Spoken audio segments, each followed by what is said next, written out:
has dropped to 15.10% in January 2026. Now, could this be early evidence that recent economic reforms are beginning to stabilize prices?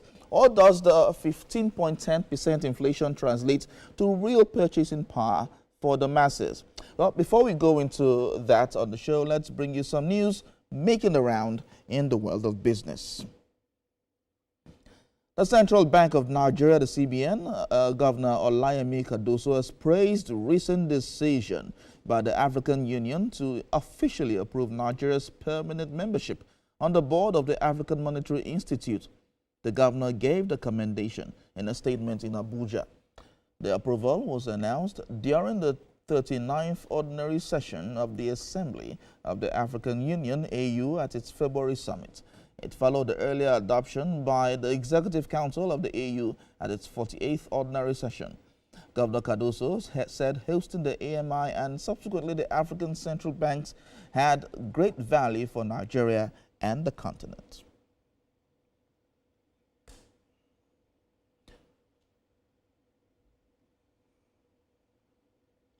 The Center for the Promotion of Private Enterprise, CPPE, says the decline in Nigeria's January inflation to 15.10% signals a shift towards macroeconomic stabilization, with positive implications for households and investors. Founder of the center, Dr. Muda Yusuf, said this via a statement in reaction to the 0.05% inflation decline in January 2026 released by the National Bureau of Statistics. Yusuf said the easing of inflation pressures was broad-based across major components of the price index. He said core inflation moderated to 17.72% year-on-year in January compared with 18.63% in December 2025, indication that price easing was extending beyond food and into other segments of the consumption basket. He affirmed that moderation in food inflation would deliver substantial welfare benefits, with food accounting for the largest share of household expenditure in Nigeria.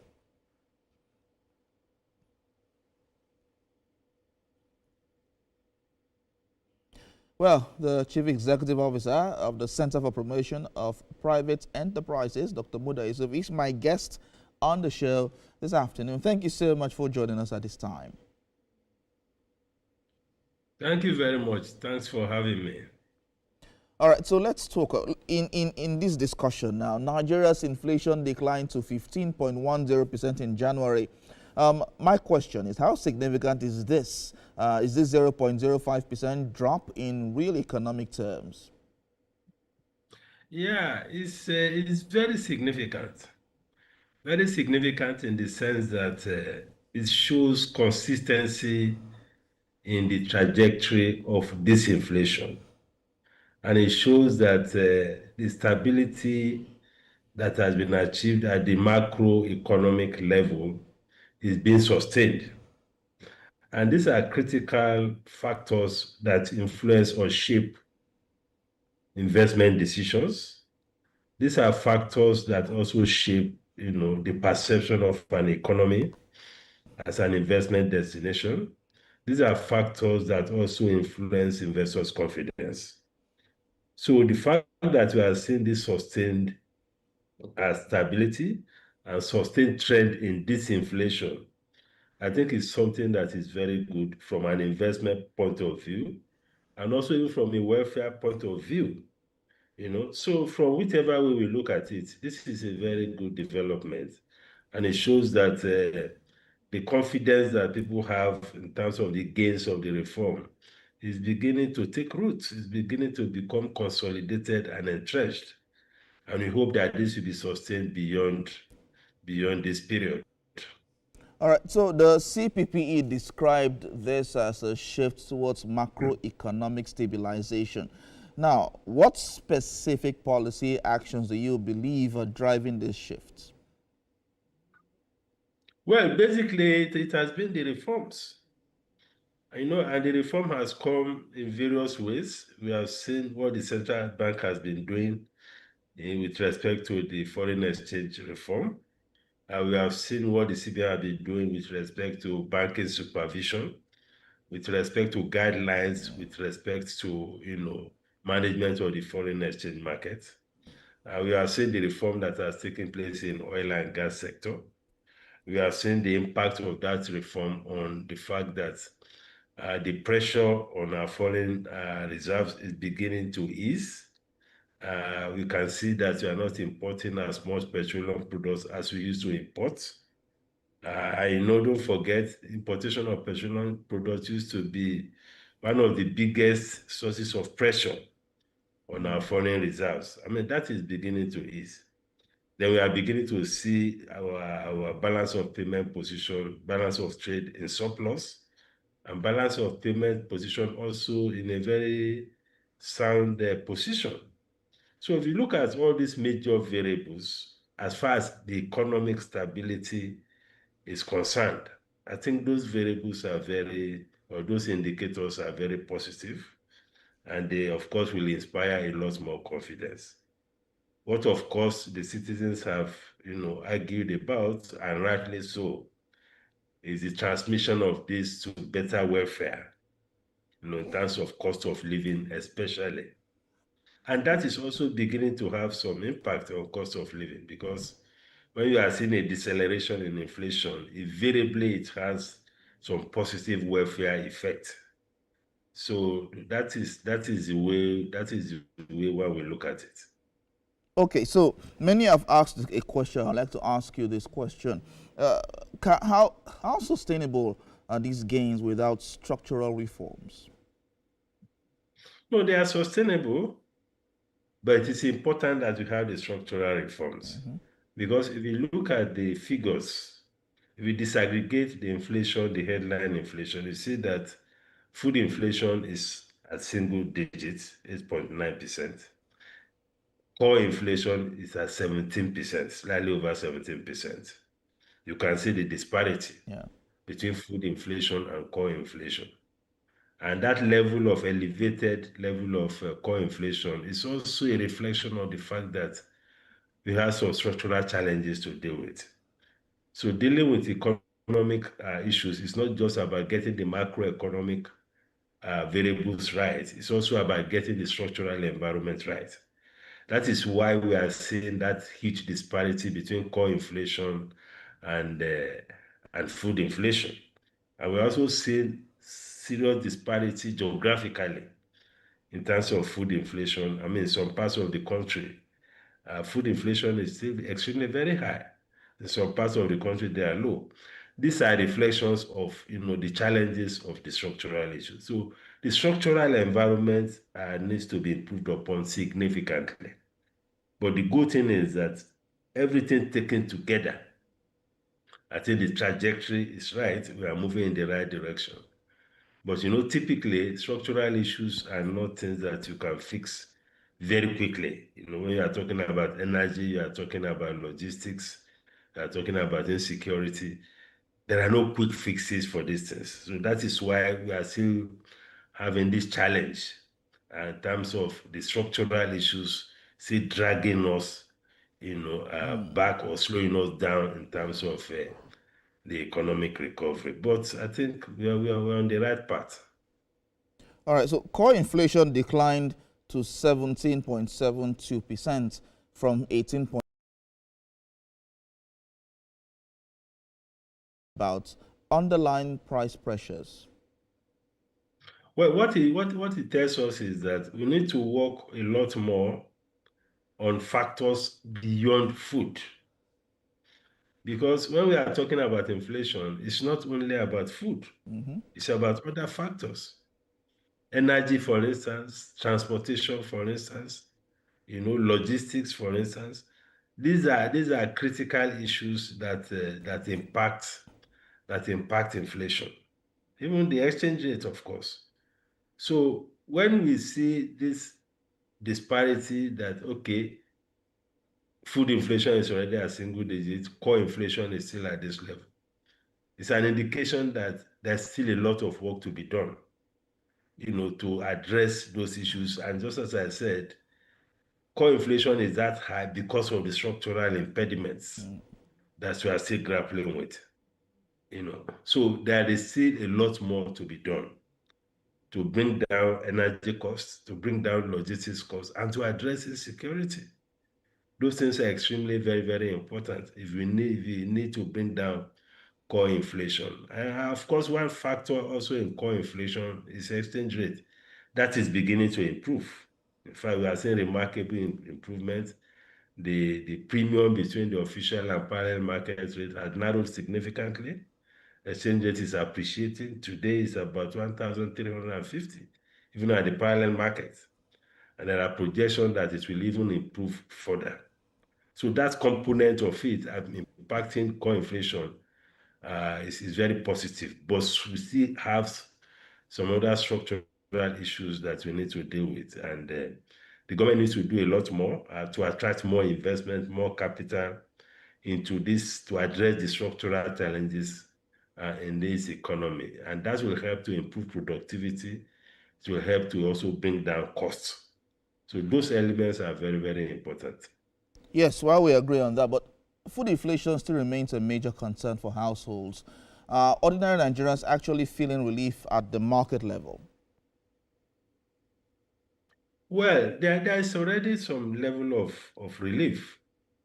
If you look at the month-on-month inflation, prices are actually dropping because across all the variables, whether you talk of headline inflation, the core inflation, the food inflation, the month-on-month inflation shows negative, which means that prices are dropping across practically all the range of products, whether it is food, whether it is not food. So that is positive. And when prices are dropping, it has some positive impact on welfare. We may not be where we expect to be. The impact may not have been as significant as we'll expect, but clearly some prices have been going down, especially around food. Some elements of maybe bread and things like that, those ones haven't significantly come down. But generally, when you talk about the basic food items, basic staple items, those things have come down significantly. What do you think might have led to the reduction in some food prices? Well, a number of factors. First, there's the exchange rate pass-through. Generally, there's a strong relationship between inflation and exchange rate. Once exchange rate is appreciating, inflation, decelerates. And once inflation decelerates, that means that prices are likely to be coming down. So there's the exchange rate factor. Then there is also the trade policy aspect. I say trade policy because there was sometimes a decision was taken, I think in 2024, to ensure to put in place a waiver for the importation of some food items, especially grains, maize, sorghum, and the rest of them, and rice, of course. That's brown rice, husk rice, not finished rice. So those importations also help to, bring down, the cost of food. So there's the trade policy aspect. There is also the exchange rate aspect. Productivity aspect, we are still grappling with that. I think we hope that we ramp up that very soon. Government imported some tractors, but for some strange reasons, those tractors are yet to be distributed, almost 8 months or so after those tractors have been presented and commissioned by the president. So we need to address bureaucratic issues as well when we are talking about bringing down food from the point of view of increasing productivity in terms of food, because it should still get better. So we need to also support farmers in the area of farm inputs, because in 2025, many of the farmers still complain about the high cost of inputs, agrochemicals, fertilizer, the tractors, the machineries, and so on. Then, of course, the cost of transportation. Even when fuel prices are coming down, cost of transportation is not coming down. So there are also some rigidities, in the economy that we need to deal with. So these are some of the factors. And I must also say that the farmers are also not too comfortable with the fact that food prices are dropping because it's affecting their income. So from a policy perspective, we need to look at how we can balance the interests of those who are producing this food and the interests of those of us who are consumers, so that we have a win-win situation. So this is a major policy issue that the government needs to address. All right, so looking at inflation moderation, what does it mean for businesses and investors?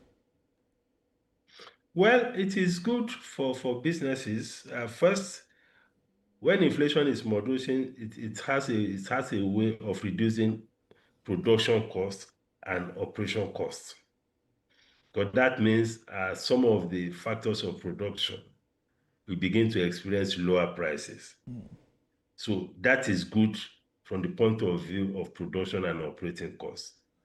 And don't forget, many of our businesses import a whole lot of things. So when you see a situation where you are seeing an appreciation in the exchange rate, which is also influencing the deceleration in inflation, it helps to reduce the cost of production and the cost of operations. So once you have that, it helps to also, improve the bottom line of businesses.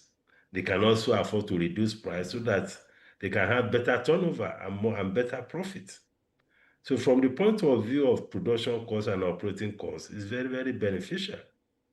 And from the point of view of also interest rates, because when inflation is moderating, we expect to see a reduction in interest rates, although that has not properly played out yet. But I think that is where we are heading to.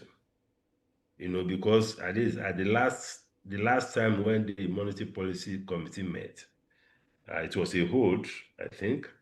Before then, I think there was a marginal easing of monetary policy. But going forward, if we sustain this current trajectory, we are likely to see a slight moderation in interest rates. And if you see a moderation in interest rate, this is also beneficial to investors, because that means that they can, borrow at a much lesser cost. Then generally, it is good for investors' confidence, whether domestic investors or foreign investors. It is extremely very good. It shows that the economy is experiencing stability, there's less volatility, there's less uncertainty, which is good for both foreign and domestic investors because they can plan better, they have more confidence in the economy and so on. So those things are major benefits. And of course, when you have a situation where some prices are dropping, it's also good for consumer welfare. That is also positive from the point of view of easing of poverty and social stability. So there's a whole lot of benefits that deceleration in inflation brings to an economy. Okay, so with all of the gains that we have achieved so far, what are the biggest risks that could reverse this progress? Well, a number of risks. First, we have insecurity. It's a major risk to what you have achieved in food inflation. Unfortunately, the insecurity situation is looking intractable because the more we think that we have made progress, the more we begin to see setbacks here and there. So insecurity is a major risk. Geopolitical situation globally is also a risk, because if you look at our export basket, oil and gas still accounts for over 90% of our exports, which is an indication that most of our foreign exchange is still largely dependent on oil and gas. So that is a vulnerability. Vulnerability in the sense that if there's any major challenge geopolitically which affects oil price, that may pose a major risk, to us. Then, of course, we are in a pre-election year. Even the CBN has expressed some concern that we may see some kind of fiscal dominance, where there's a lot of spending and all of that, which may pose a threat to inflation. So these are some of the risks, that we face to the inflation outlook. All right, so how vulnerable is Nigeria to global commodity price shocks? And could fuel or energy price adjustment disrupt this trend? Well, it could, because we are still very vulnerable. If we have major issues, right now we have this, ding dong affair between Iran and the United States. If there's a major upset in the Middle East, in terms of Iran, US, and all the issues around stability in that region, that could be a challenge. It can benefit us either way, because if there's a major disruption, oil price may increase. If oil price increase, that may be more revenue for us, but that may also be more cost. Because if there are things that people normally import, of course, in terms of energy, I think we are much better now. We don't import as we used to import before, but that may benefit us. But if there is a major crash as a result of geopolitical issues in oil price or in oil output, that may affect our budget, may affect our budget assumptions. It may now begin to throw us into much bigger fiscal deficits, which may now increase our debt, which may now impose some new pressures on our finances. So these are some of the external variables that to which we could be vulnerable, because we are still highly vulnerable, as far as, particularly from the point of view of commodity prices. So looking ahead, where do you see inflation by the end of quarter one or mid 2026? Well, from what I'm seeing, you know, predictions in economics can only be conditional. Yeah. That is why most times we say that all other things being equal. If things remain, if there is no major upset, we are likely to see this trajectory of inflation deceleration up until, middle of the year or so. And if we are also able to contain the fiscal outcomes of the pre-elections year, because fears have been expressed about the fiscal.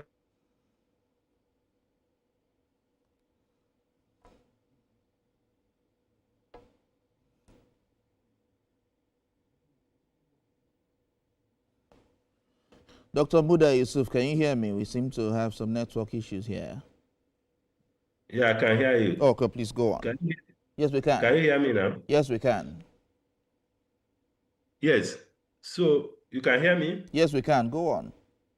So the point I'm making is that since the CBN has anticipated this, I expect that between the CBN and the fiscal authorities, they can begin to act proactively, to tame whatever consequences may arise, from the pre-election fiscal outcomes. So generally, I expect that the situation, the stability will be sustained, and I'm also confident that the reforms will also be maintained. The momentum of reforms is not likely to be reversed, at least for this year. So if all those things are in place, and there's no major collapse in terms of commodity prices, of course, we are likely to see this trend, continuing in 2026. Okay, so what should policymakers do now to consolidate these gains and ease inflation, ensure inflation continues to decline? Well, the policymakers, I hope you can hear me because your audio. I can hear you. Go on. I can hear you clearly. Okay. The policymakers, of course, need to consolidate on reforms. We've been talking about economic stabilization. We should now be talking about economic consolidation. That's consolidating the gains of the current reforms. So that should form the focus of policy. We need to see much better coordination between the fiscal side and the monetary side. We need to see better management of budget at the federal level. Our experience in the last 1 year has not been good at all, as far as the management of the budget process is concerned. So we need to tidy up that, going forward. And we need to continue to also sustain investors' confidence by ensuring that we sustain the reforms, by ensuring that we don't create a situation where there be a major reversal of portfolio flows, because most of the capital importation into the economy are largely portfolio flows. And portfolio flows can be very volatile. So if the policies are consistent, we are not likely to see Sorry about that. any any reversal to those issues. So I'm very confident that there should be no major disruption, to the flow as far as the macroeconomic situation is concerned. And we have the reserves. Our reserves is also very, very robust, which puts us in a position to be able to absorb some shocks, All right. even if there are some, little offsets here and there. So on the whole, I think we are good. We are on a right path, but it's also important that we address the issue of cost of living, and this will require targeted intervention at all levels of government, at the federal level, at the state level, at the local government level. We also should address the concern of farmers All right. with respect to the dropping, of food prices, so that I don't have a situation where the farmers get discouraged and they walk away from the farms, or they go and start farming a different crop because of the collapse of food prices. So these are some critical things that I think the government should address All right. going forward. All right. The Chief Executive Officer of Center for Promotion of Private Enterprises, Dr. Muda Yusuf. Thank you so much for talking to us. Thank you very much. Thank you.